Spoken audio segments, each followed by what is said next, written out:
할렐루야. 주님의 이름으로 평안을 전합니다.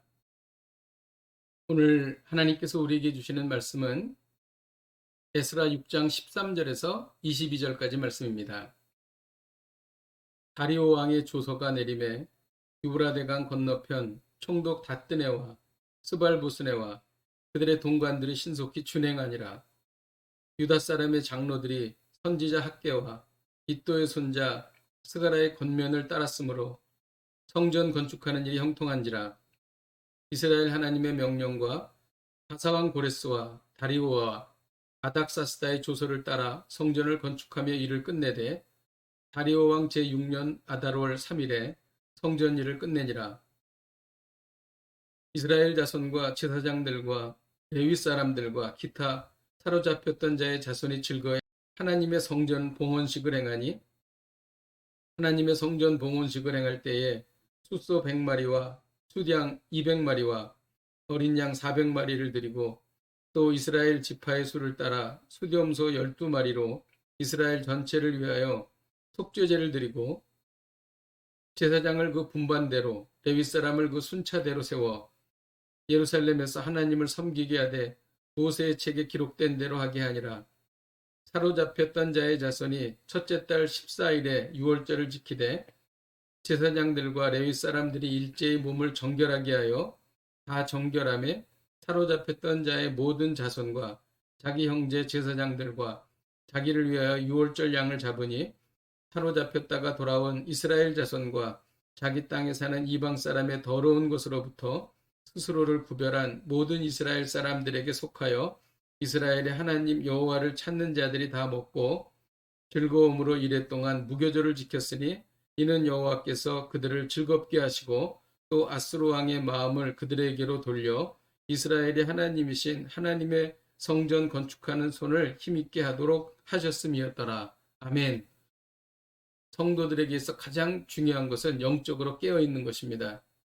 마태복음 24장 42절에는 그러므로 깨어있으라. 어느 날에 너희 주가 임하는지 너희가 알지 못함이니라 라고 말하고 있습니다. 오늘 본문은 바벨론 포로에서 귀환한 이스라엘 백성들이 성전을 재건하는 모습을 그리고 있습니다.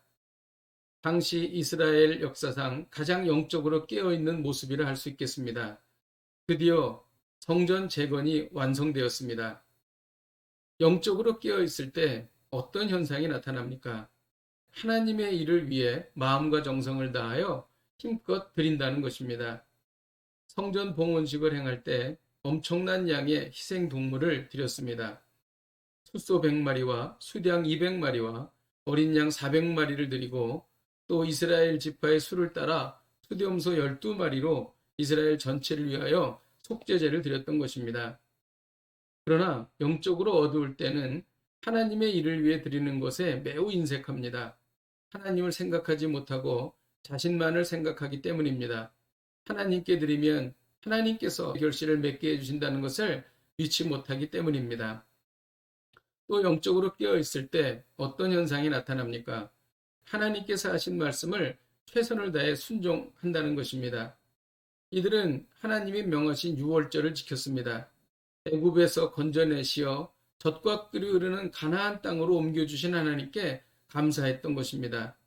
제사장들과 레위 사람들이 몸을 정결케 하여 이스라엘 모든 자손을 위해 또 자신들을 위해 유월절 양을 잡았던 것입니다.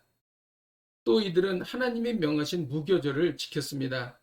무교절은 유월절 다음 날부터 7일 동안 지켜진 절기입니다.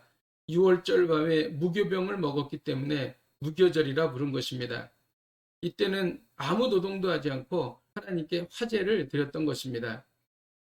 오늘 말씀을 통해 배우는 것은 깨어있는 성도들은 하나님의 영광을 위해 헌신한다는 것입니다.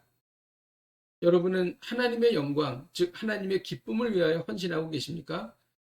교회를 열심히 섬기고 이웃을 도우며 나라와 민족을 위해 열심히 기도하고 있다면 여러분은 하나님의 영광을 위해 헌신하고 있는 것입니다. 기도하겠습니다.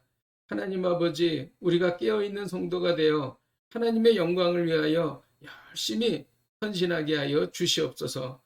예수님의 이름으로 기도하였습니다. 아멘. 할렐루야. 오늘도 이 말씀 붙잡고 승리하십시오.